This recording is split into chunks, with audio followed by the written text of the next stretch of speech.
would seem to me, Edward, that nothing is possible until the point of complete dissatisfaction with the condition that is realized.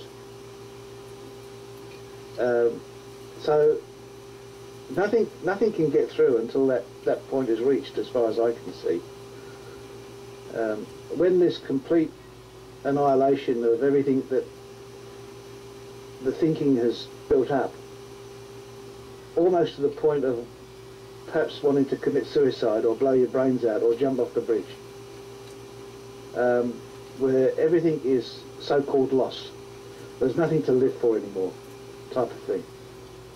At that point, as I see it, there is a possibility of actually transforming your life and being that which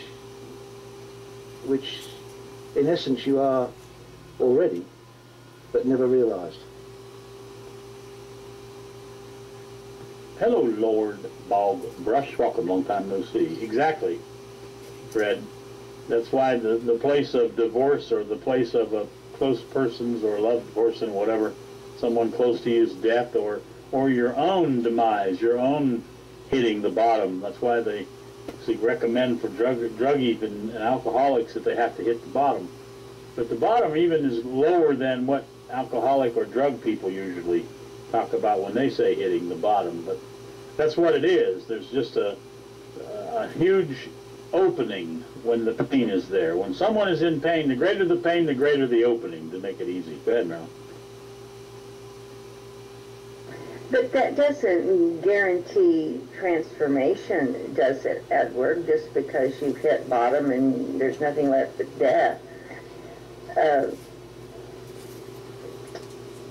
Seems to me like, I used to think that, Fred, and I'm not sure that, well, I do not think that anymore.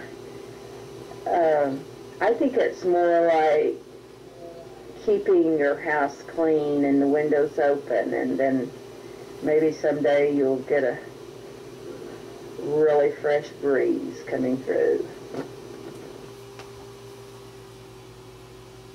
Well, certainly what Fred was describing is no guarantee that there will be a transformation at that place, because there's a lot of people, in an ethereal way, Lord Baltbrush, what you said is true.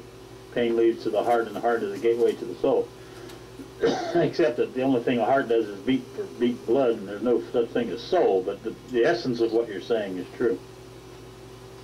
But when that place of bottomed out, if you will, happens, it doesn't guarantee the transformation unless you are there on your own and by yourself.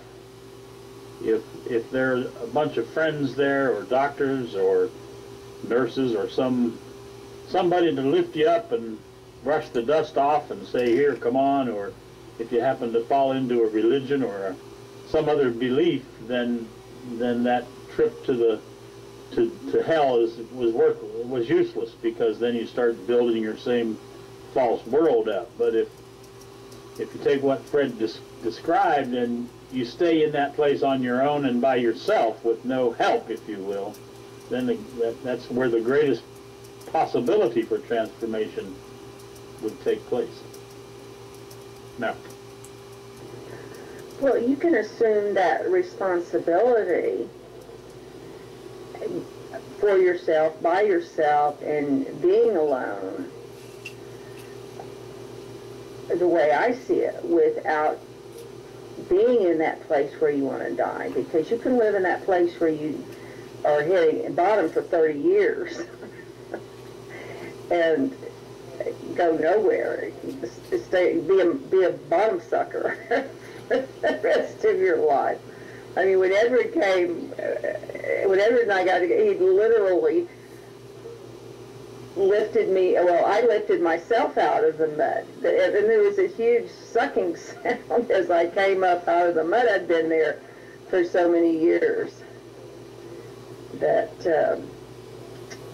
it's no guarantee that anything is, when you're face down in the mud, you're just face down in the mud, that's all. well, that's where the illusionary world comes in. If it is that, and it is this way with most people, they're laying face down in the mud, completely not being responsible for themselves, but their ego says how great they are, or they're special. They're a special person, or that they know everything, or they can be the boss, or they have to guide everybody. So much of it has to do with what the ego says. But what Fred was describing was moving way past that place where the ego can do anything. It's just if someone else lifts you up and there's help there, then the opportunity for transformation probably will pass you by. That's why anybody that talks about their near-death experience, my first question with anybody who talks about having had a near-death experience is, was there someone around? Did it happen at a doctor, in a nurse, in a place where there are medical people? Because that's really the key to it. If there's medical people and drugs there, then that's the saving of you, if you will, but certainly not the transformation of you. Well, that's certainly proven that near-death experiences don't guarantee a transformation, because thousands and thousands of people had NDEs, and so there's something more involved, Edward, than just, having near-death experiences as far as transformation goes. It's almost like you have to be blessed or something, or cursed. I don't know which it is. Is it cursed or blessed? It's neither one. Neither one.